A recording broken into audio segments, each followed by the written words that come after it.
All right, well, it is finally time to build a miter saw station. You can see behind me, I have a blank canvas of a wall, and it is going to be the perfect spot to put it. To get that wall prepped, you can see I have a little tiny door back there that goes underneath the stairs. I had to lower the height of it a little bit to make it so the actual miter saw would fit over it. And underneath it will have a vacuum collection system for some dust. As well as the wall, you can see it just had to basically clean it up, take care of some issues with the spackling, and once that was done, just a nice quick coat of paint. And now here we are. So what I am going to say in advance is if you are a cabinet maker or if you're somebody who builds carcasses as far as like shelving, I'm going to tell you now, turn and look away, because I am not doing this by the book. Some of it to you as the professional woodworker, you may find a little bit cringy, because you know what I'm all about? I'm all about using the space and using the materials that I have. And so I'm going to do a little bit of this unorthodox, if you will. However, if you're a tinkerer like I am, this may just be the right spot for you, because I'm just basically making it work with what I have. Speaking of what I have, when we first moved into our house almost a year ago now, one of the first projects I did was tear out a huge built-in entertainment system that had a lot of drawers. As you can see, I've got a number of drawers from varying depth as well as width, and I'm going to incorporate these into the miter saw station. So this will not only save me time, it will save me money, and it will save me in materials. So hopefully this will make things go a little bit quicker and still get to reincorporate something that's going to go into a working miter saw station rather than in the dump. Anyway, as I always say, thank you for coming along. I hope you enjoy this one. Without further ado, let's have a think and build ourselves a miter saw station. So I've never been huge on super detailed plans. You can see my plans are on some sheetrock. What I care about is making sure the height of this, the cabinetry is good and the depth is good. And I also know I want to have 2 of the big drawers on bottom and then 1 of the skinny drawers and then the 2 top drawers on top. So that puts me 4 drawers down for height. And so the height of my miter station, I'm going to make, I want it at 36 inches high. And I want it at 30 inches deep. So now I need to figure out my spacing, because I want some space at the bottom and as well as the top. So you don't always have to have a detailed plan, but you do know some key measurements. You gotta know that. So we'll see if this works.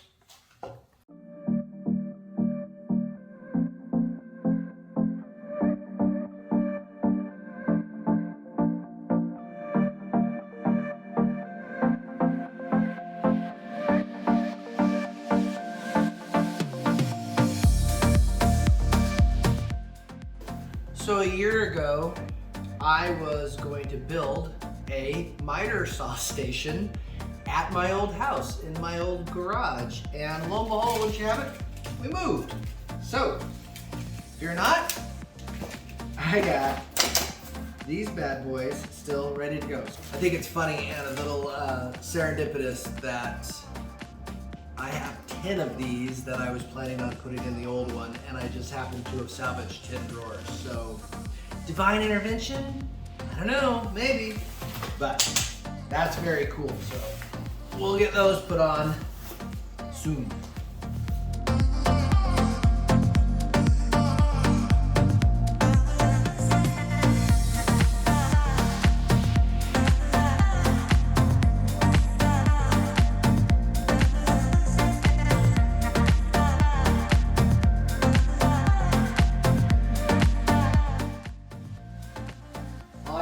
Mock it up real quick just so you can kind of get a better idea of what I'm trying to accomplish. Like I said, these are the reused drawers.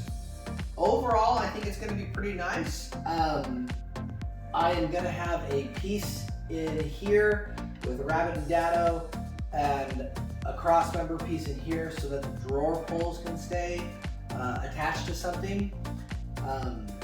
That will help these drawers in that compartment and also provide a little rigidity so there's not as much flexing with the cabinet itself. There's a 3/4 inch gap right now. I'm going to make it a 1/2 inch gap, but overall it's really nice to see it like this. It can give me ideas if I'm on the right track and how things are going. So far, pretty happy.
Is that.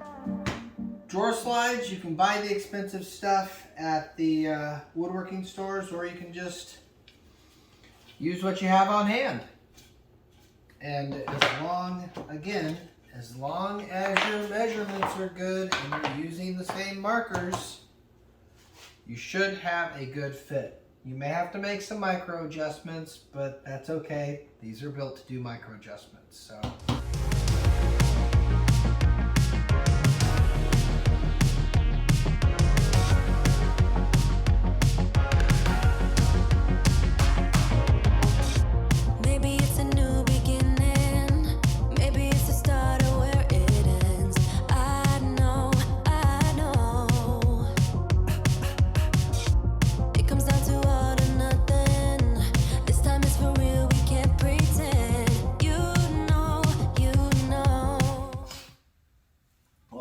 And if we have done everything right, we just take out our spacers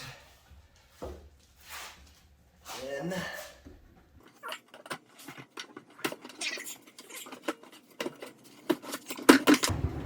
first time you put those on, it's going to be tight, but work it back and forth a few times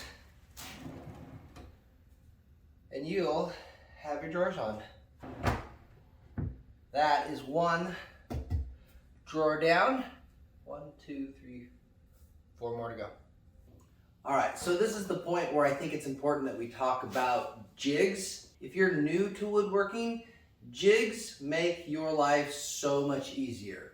Basically, it's something that can hold a piece in place or help you set up a repeatable action that is going to be accurate and basically make your life simple. I'm making a simple jig to give me set spacing between my drawers. This is literally just a piece of 3/4 ply and a piece of 1/2 inch ply screwed together. Well, what it does for me is I can set this piece into place and then I can just simply lay my drawer right on top of it, like that. And I've got the exact spacing I need.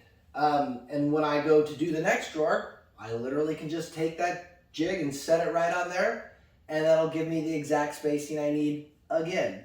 So it's just something that you take a few extra minutes. It makes your life easier in the long run, so I highly recommend whenever you can, make a jig just to help your life. So, but yeah, that should make putting in the next 2 drawers a little bit simpler. And then I'll do the same process on the next drawers as well. They're closing in, and I don't wanna miss a shot. Adrenaline, so give it everything that you got. Don't stop.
one is done. The soft close drawer pulls work pretty well. I went ahead and put a little cross piece between each of the drawers. I just pin nailed that in and just glued the end grain, so it doesn't really provide any structural support. It's more for decorative purposes. But yeah, it's pretty nice. It's exactly what I need. So now all I have to do is replicate this exact thing about 3 feet in that direction. So instead of subjugating you to an entire another one of these, what do you say we just do a quick montage instead? So let's get this done. Don't stop. In your eyes, I see a fire lighting up as we're getting away. There's no going back, and I'm loving the chase. Where you go, I follow. We're not giving up, never hitting the brakes. There's no going back, and I'm loving the chase.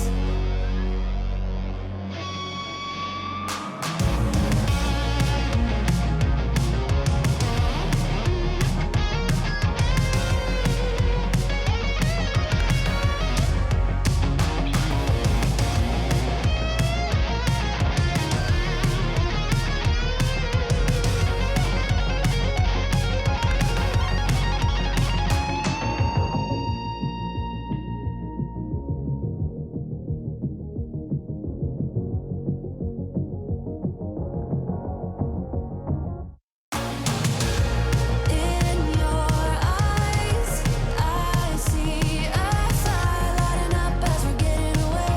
There's no going back, and I'm loving the chase. Where you go, I follow. We're not giving up, never hitting the brakes. There's no going back, and I'm loving the chase. We're not giving up, never hitting the brakes. There's no going back, and I'm loving the chase.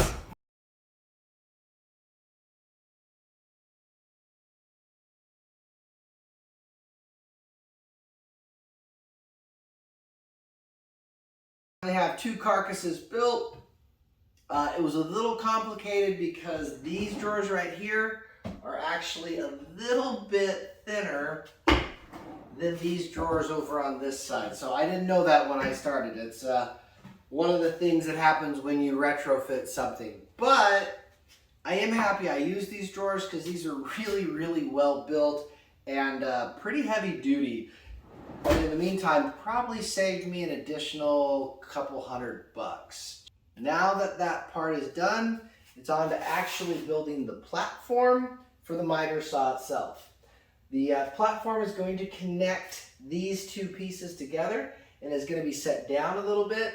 That way the miter saw itself will be level with the top of the workbench, or at least that's what I'm going for. So then I can focus on the outer parts to make one long working area, but we're certainly a step closer. The next day. All right, well, I have come to the point where I need to finally attach the platform to the 2 pieces. I went ahead and sacrificed a couple of old shelves that I had, and that will give me a chance to literally just set this platform, which is just a piece of 1/2-inch plywood and some bracing to make it strong that has been glued and screwed, and to basically set this in here. Once I do that, now I can just sit and I can tinker with it. I can make sure that it is level, both side to side and front to back, and I can make height adjustments basically as little or as big as I need. So now that gives me the control to take my time and to make sure that my height variation is exact. So this is what I've been looking forward to, because this really pulls it all together. So here we go.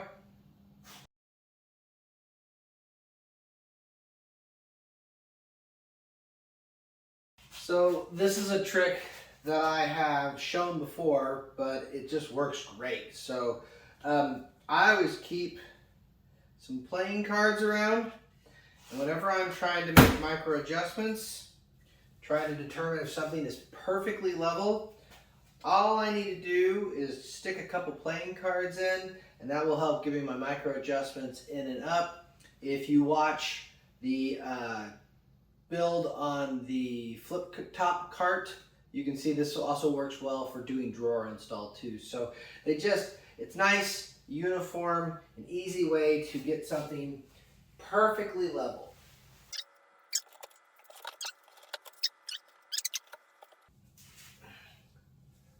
Perfect. Works every time.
All right, well, now that I have this platform on and got it positioned just how I like it, all I really need to do now is take care of this little awkward area over here. I'm just gonna do counter space and then get the counters put down. So we're finally in the home stretch of this first part of the build.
She's done to a point. I'm excited. What my whole goal was to get this into a usable space and give me a lot more storage. And get these darn drawers out of the way and get this thing off the floor. I did those things. These drawers, like I say, were from a previous build, so I didn't spend a penny on them. I used the overextend, soft close, heavy duty drawer pull, so very excited about that. Everything came out level. Everything is even. So I even decided to go overkill because why not? I threw a big old chunky piece of 2-inch walnut on the front. Is it overkill? Yeah, but it's gonna make this a little bit more durable, so it's nice to have a piece of hardwood on front from that perspective.